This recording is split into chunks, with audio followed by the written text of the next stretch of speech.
कुठल्याही जातीचा, धर्माचा, भाषेचा मी विरोध करत नाही आणि म्हणून द्वेष कोणाबद्दलच माझ्या मनात नाही. पण काही लोकांनी असं सांगितलं, 2014 साली जेव्हा पंतप्रधान मोदी झाले त्यांनी सांगितलं की आज आम्हाला स्वातंत्र्य मिळाले. पण हेच वाक्य अटल बिहारी वाजपेयी जेव्हा पंतप्रधान होते तेव्हा हे वाक्य नव्हते, पण मोदी जेव्हा झाले तेव्हा हे वाक्य होते. त्याचं कारण मी तेच सांगितलेलं आहे. जे मनूवर विश्वास ठेवतात, मनूच्या राज्यघटनेवर विश्वास ठेवतात, जे कॉन्स्टिट्यूशन आंबेडकरांनी जी लिहिलेली राज्यघटना आहे त्याच्यावर विश्वास ठेवत नाहीत, तर त्या लोकांसाठी 2014 हे साल स्वातंत्र्य असू शकतं. नमस्कार, रवी सत्यशोधक या यूट्यूब चॅनलमध्ये आपलं स्वागत आहे. 26 डिसेंबर 2023 रोजी भारतीय जनता पक्षाचे नेते आणि आसामचे मुख्यमंत्री हिमंता बिस्वा शर्मा यांनी एक ट्विट केलं होतं. ते ट्विट तुम्ही पाहू शकता. ते नेमकं ट्विट काय आहे ज्याच्यामुळे अख्ख्या देशामध्ये त्यांना विरोधाला सामोरं जावं लागलं आणि शेवटी 28 डिसेंबर 2023 रोजी म्हणजे बरोबर 2 दिवसांनी त्यांना हे ट्विट डिलीट करावं लागलं. तर पहा, त्यांनी एक भगवद्गीतेमधला एक श्लोक तिथे टाकला होता. तर आता पहा, आपल्या भगवद्गीतेमध्ये टोटल 18 चॅप्टर आहे. Total 18 chapter. तर 18 चॅप्टर म्हणजे आपण त्याला 18वा अध्याय म्हणतो. त्याच्यातला 44वा श्लोक त्यांनी टाकला होता. तो श्लोक तुम्ही इथे बघू शकता. कृषी गौरक्ष वाणिज्यम वैश्यकर्म स्वभावजम परिचर्यात्मकम कर्म शूद्रस्यापि स्वभावजम. हे ट्वीट आहे. शेती करणे, गोपालन करणे, व्यापार करणे हे वैश्यांचं स्वाभाविक कर्म आहे आणि ब्राह्मण, क्षत्रिय, वैश्य ह्या तिन्ही वर्णांची सेवा करणं हा शूद्रांचा स्वाभाविक काम आहे किंवा कर्म आहे. ही अशी पोस्ट होती. बघा, ही पोस्टच नव्हती फक्त. तर या पोस्टच्या वर तुम्ही पाहू शकता काय लिहिलंय.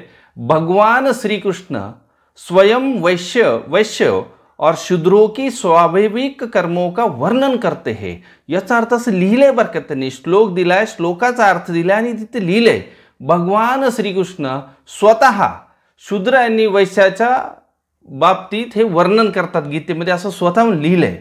आणि हे जर तुम्ही श्लोक पाहिला, कृषी गौरक्ष वाणिज्यम वैश्यकर्म स्वभावजम परिचर्यात्मकम कर्म शूद्रस्यापि स्वभावजम. इथं फक्त वैश्य आणि शूद्र हा शब्द आहे. इथे ब्राह्मण क्षत्रिय शब्द नाही.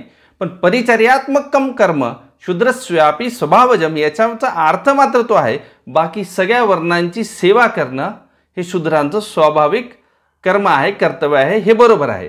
पण ब्राह्मण आणि क्षत्रिय हे दोन्ही शब्द याच्यामध्ये नाही, पण त्यांनी ते शब्द टाकले आणि इथं लिहिलंय भगवान श्रीकृष्ण स्वतः सुद्धा वैश्य आणि शूद्राच्या कामाबद्दल सांगत होते. हे बघा, याच दिवशी म्हणजे 26 डिसेंबरला मंगळवारी मी 4च्या आसपास एक व्हिडिओ अपलोड केली यूट्यूबवर, माझ्या चॅनलवर.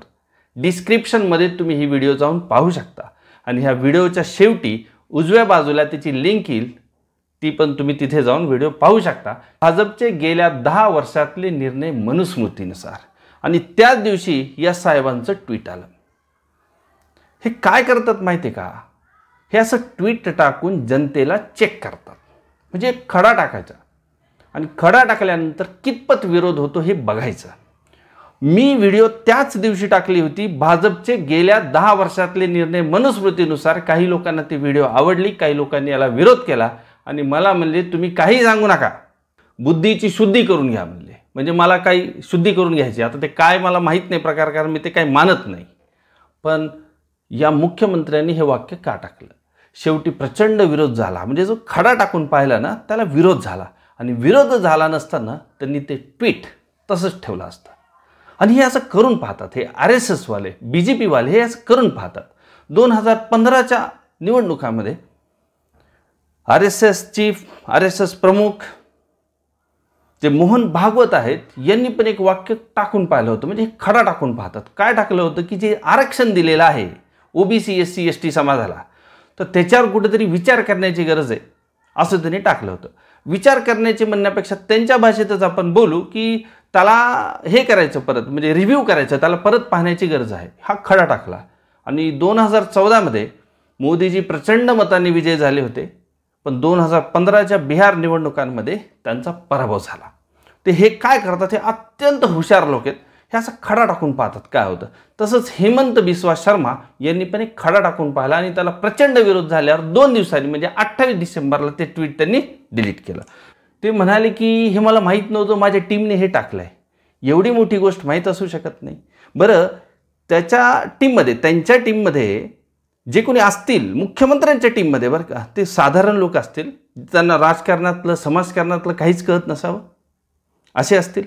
बरं, नुसता श्लोक नाही टाकला तर त्याच्यामधलं त्यांनी एक वाक्य पण लिहिलंय. भगवान श्रीकृष्ण स्वतःच वैश्याच्या आणि शूद्राच्या कामाबद्दल वर्णन करतात असं लिहिलंय तिथं. तर हे न पटण्यासारखं आहे. बरं ठीक आहे, त्यांच्या टीममध्ये काम करणाऱ्यांना ह्या गोष्टी कळतात म्हणूनच ते तिथं आहेत. आणि जरी टाकायचं राहिलं होतं तर हे असं लिहिणं हे फार गंभीर आहे. हे असं ट्विट करू शकत नाहीत. याची कल्पना माझ्यासारख्याला असू शकते, तुमच्यासारख्याला असू शकते. मग हेमंत बिस्वा शर्मा या मुख्यमंत्र्याच्या टीमला असू शकत नाही. त्याच्यामुळे हा फक्त खेळ आहे. आणि म्हणून मी जी माझी व्हिडिओ काढलेली होती त्याच दिवशी 26 तारखेला ती व्हिडिओ तुम्ही जाऊन पहा. भारतीय जनता पक्षचे जे निर्णय आहेत हे मनुस्मृतीप्रमाणे आहेत अशी मी व्हिडिओ काढली होती. आणि व्यवस्थित निर्णय मी तिथे सगळे सांगितलेले आहेत ते कसे आहेत.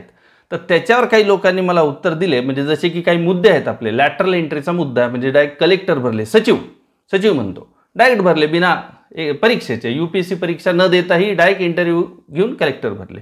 त्याच्यानंतर जी आपली आर्मीसाठी जी स्कीम आणली त्यांनी आणि जे अग्निवीर म्हणून भरती केली, त्या सगळ्या गोष्टी मी त्या व्हिडिओमध्ये सांगितलेल्या आहेत. पण काही लोकांनी मला विरोध केला, हे असं नाही आहे, हे असं नसेल तर मग ह्यांनी का ट्विट केलं. याचं उत्तर आहेत का तुमच्याकडं? माझ्या बुद्धीची शुद्धी करून घ्यायला तुम्ही सांगितलं. काही लोकांनी मला म्हणे मनू कोण होता हे सांगता येईल का? आता हा मनू नावाचा माणूस होता. आता कसं जातीचं नाव घ्यायला मला आवडत नाही. ही बघा, हे मनुस्मृती आहे म्हणजे ही देशामध्ये राज्यघटना चालत होती. काही लोकांनी मला सांगितलं की बापाला माहीत आहे का मनू काय? हो, माझ्या बापाला माहीत होतं मनू काय आहे. त्यांनी ते वाचलं होतं आणि समाजामधून अनुभवलं होतं. मी म्हणत नाही तुम्ही याच्यावर विश्वास ठेवा. तुम्ही याच्यावर ही मनुस्मृती मी वाचून दाखवलेली आहे माझ्या व्हिडिओमध्ये. त्या व्हिडिओमध्ये मी वाचून दाखवलेली आहे. तुम्ही वाचून पाहू शकता. मी सांगितलेले मुद्दे पाहू शकता. आणि मी जे काही बोललो ते समाजामध्ये कितपत खरं आहे खोटं आहे याच्यावर तुम्ही विचार करू शकता. तुम्ही याच्यावर विश्वास ठेवू नका. ह्याचं जे नातं आहे, ह्याच्यात जे सांगितलेलं आहे ते आपल्या समाजामध्ये लागू होतं का हे विचार करा. मी तुम्हाला सांगतो, भविष्यात सुद्धा RSS भारतीय जनता पक्षाचे लोक असे खडे टाकून पाहतील. खडा टाकून पाहायचा, नेमकं त्याचं उत्तर रिॲक्शन समाजामधून पाहायचा आणि त्याच्यानुसार निर्णय घ्यायचे आणि देश चालवायचा. थँक्यू व्हेरी मच व्हिडिओ पाहिल्याबद्दल. नवीन असाल तर चॅनलला सबस्क्राईब करा. कुठल्याही जातीचा, धर्माचा, भाषेचा मी विरोध करत नाही. भारत देश हा विविधतेने नटलेला देश आहे. हे लहानपणापासून मी शिकत आलेलं आहे. प्रत्येक धर्माचा, जातीचा रिस्पेक्ट करायचा हे मी शिकलेलो आहे. आणि जर असं झालं नाही तर हा देश सांभाळणं फार कठीण जाऊ शकतं. आणि म्हणून द्वेष कोणाबद्दलच माझ्या मनात नाही. पण काही लोकांनी असं सांगितलं, 2014 साली जेव्हा पंतप्रधान मोदी झाले त्यांनी सांगितलं की आज आम्हाला स्वातंत्र्य मिळाले. पण हेच वाक्य अटल बिहारी वाजपेयी जेव्हा पंतप्रधान होते तेव्हा हे वाक्य नव्हते. पण मोदी जेव्हा झाले तेव्हा हे वाक्य होते. त्याचं कारण मी तेच सांगितलेलं आहे.